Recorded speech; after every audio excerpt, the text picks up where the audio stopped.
అసలు యేసుక్రీస్తు ఈ లోకంలోకి ఎందుకు వచ్చారమ్మా? యేసుక్రీస్తు వారు ఈ లోకంలోని పాపుల్ని వెతికి రక్షించడానికి ఈ లోకంలోకి యేసుక్రీస్తు వారు వచ్చారు. ఒకసారి యోహాను సువార్త 3:17 మరొకసారి చదవండి. ఇందాక అయ్యగారు మనకు చదివించారు కదా, మీలో ఒకసారి ఎవరైనా చదవండి అమ్మా.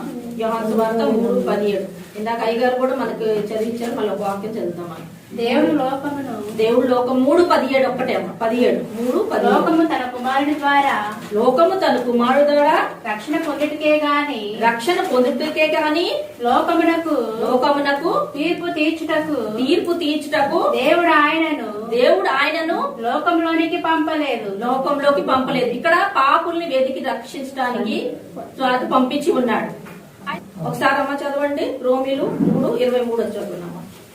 రోమీలుకి రాసిన పత్రిక 3వ అధ్యాయం 23వ వచనం చదవండి. 23 చదవండి అమ్మా. ఏ వేదము లేదు అందరూ పాపము చేసి దేవుడు అనుగ్రహించు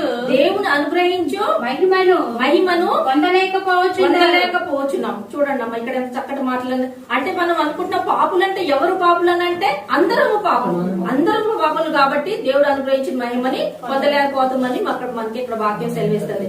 అయితే చూడండి, మనము అంటే మరి ఎలా మనం పాపులు మనం రక్షించబడతామని అంటే ఆయన యందు విశ్వాసము నమ్మకం ఉంచితే అప్పుడే మనం మళ్ళీ ఆఖరి మనకి ఏం చేయాలంటే యేసుక్రీస్తు వారి పేరిట బాప్తిసం తీసుకోవాలి. నిత్య రాజ్యంలోకి వారసులు అవ్వాలని అంటే అప్పుడే మనం రక్షించబడతాం. నీతిమంతులు లేరు, ఒక్కరు లేరు, అందరూ పాపం చేసి దేవుని అనుభవించిన పొందలేకపోతున్నామని అక్కడికి తెలుసుకుంటున్నాం. అందుకే అంటారు చూడండి, మాకు అవసరం లేదు, మాకైతే దేవుని వాక్యం తెలిసిన విశ్వాసంలో అంటే అలా కాదు.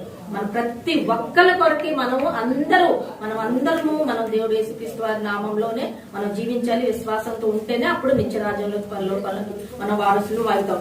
అయితే చూడండి,